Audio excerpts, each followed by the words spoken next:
Everyone, তোমাদের সুমাইয়া আর সবাইকে স্বাগত জানাচ্ছি আমার ডেইলি ব্লগের আরেকটি নতুন পর্বে।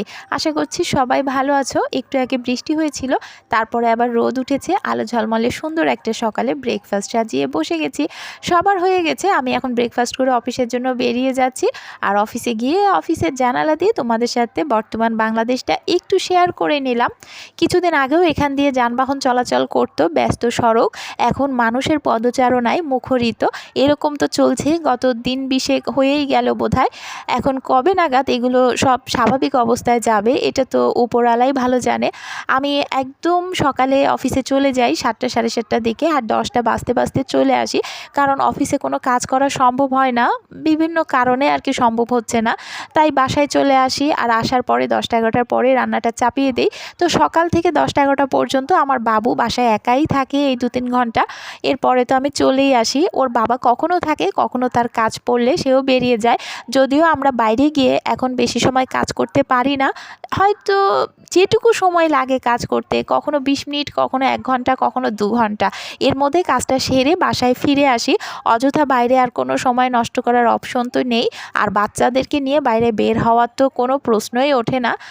আর যেহেতু বাইরে ঘোরাঘুরিটা কম করছি, এই কারণে বাজার করা হয়ে উঠছে না। আবার কাঁচা বাজারে দ্রব্যমূল্যের এমনভাবে দাম বেড়েছে যে সেখান থেকে কোনো কিছু কেনা আমাদের মতো মানুষের পক্ষে অসম্ভব হয়ে গেছে।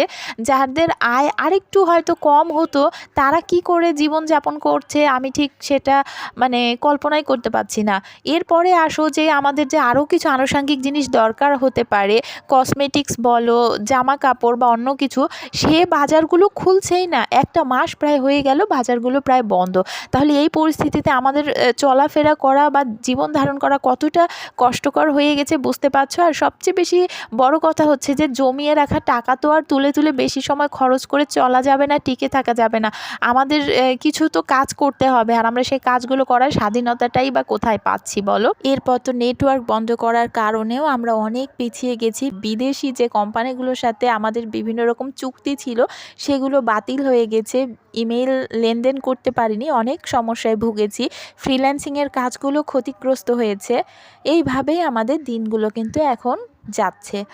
আর খিচুড়ির সাথে ভাবলাম যে একটু পেঁয়াজের চাটনির মতো বানিয়ে নেই, তো আলাদা করে আর শুকনা মরিচ ভাজিনি, ওই ভাজি সবজিগুলোর সাথে দিয়েছিলাম 2-1টা শুকনা মরিচ, সেটারই কিছুটা ভেঙে আমি সরিষার তেল লবণ দিয়ে পেঁয়াজের সাথে একটু মেখে নিয়েছি, যেহেতু বাচ্চা খায়।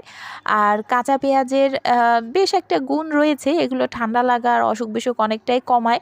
এখন কিছুতেই অসুস্থ হওয়া যাবে না, কারণ অসুস্থ হলে চিকিৎসা নিতে আমরা যে বাইরে বের হবো সেটা অসম্ভব প্রায়। তাই যেভাবেই হোক, যে খাবারগুলো থেকে সুস্থ থাকা যায়, কম হোক, সেই খাবারটা কিন্তু আমাদেরকে খেতে হবে। বাজার করা কষ্টসাধ্য হলেও বাসার আশেপাশে থেকে আলু, ডিম, ডাল এগুলো পাওয়া যায়। এগুলো নিয়ে এসেই আমরা আর কি আপাতত চলছি।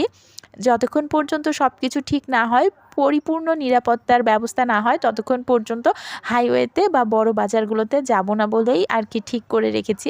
এ কারণে তোমাদের সাথেও অনেক দিন পর আজকে ভিডিওটা শেয়ার করলাম, কারণ একই ধরনের খাবার আর জীবনযাপন শেয়ার করার মতো তেমন একটা আগ্রহ হলো না।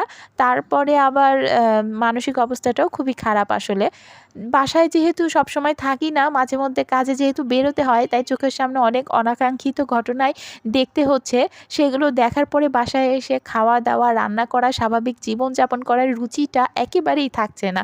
সবসময় বাসায় থেকে যারা খবর দেখছো অনেকেই, তাদের কাছে একরকম লাগছে বিষয়টা, আর আমরা যারা বাইরে গিয়ে দেখে আসছি, এসে আবার সেটা চেপে রাখতে হচ্ছে, মুখ ফুটে বলতেও পারছি না সব জায়গায়, তখন কিন্তু আমাদের বুকটা ফেটে যাওয়ার দশা।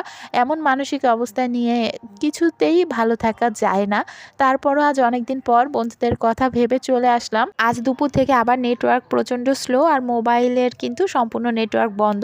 শুধু যাদের ওয়াইফাই আছে তারা ঢুকতে পারছে, যার জন্য কিন্তু বাংলাদেশ থেকে আজকে আবার বাইরের দেশের আপু ভাইয়া যারা রয়েছে তারা একটু ভালোবাসা কম পাবে। এই নিউজটা তোমাদেরকে দিয়ে গেলাম। বাইরে তখনও অঝরে বৃষ্টি, যখন দুপুরে খাওয়া সেরে নিলাম। এরপরে ভাবলাম কাজ তো তেমন নেই, বসে বসে 2টো সিঙ্গারা বানিয়ে নেই। তো একটা রুটি দিয়ে 4টে সিঙ্গারা বানিয়েছিলাম। অন্য এক সময় তোমাদের সাথে রেসিপিটা আমি শেয়ার করব। বিকালের পরও বৃষ্টি চলছিল, তো সিঙ্গারা, নুডলস আর লেবু শরবত বানিয়ে বিকালের কিছু নাস্তা আইটেম সেরে নিলাম। রাতে তো দেখা যাক, যা আছে তা দিয়ে চালিয়ে নিব। আর সবাইকে ভালোবাসা দিতে সবার পরিবারে কিন্তু আমি গিয়ে গিয়ে ঘুরে আসি। জানি না তোমরা কে কতটুকু সন্তুষ্ট। তো অনেক দিন থেকে অনিয়মিত রয়েছি। প্লিজ সবাই কমিউনিটিতে একটু জানিয়ে যেও, বন্ধুত্বের আবদারটা রেখে যেও। না হলে এই নেটওয়ার্ক ব্যবস্থার মধ্যে দিয়ে খুঁজে খুঁজে গিয়ে কিন্তু ভালোবাসা দিয়ে আসা খুব কষ্টসাধ্য। ভালো থেকো সবাই। এ পর্যন্তই আজকে। টাটা।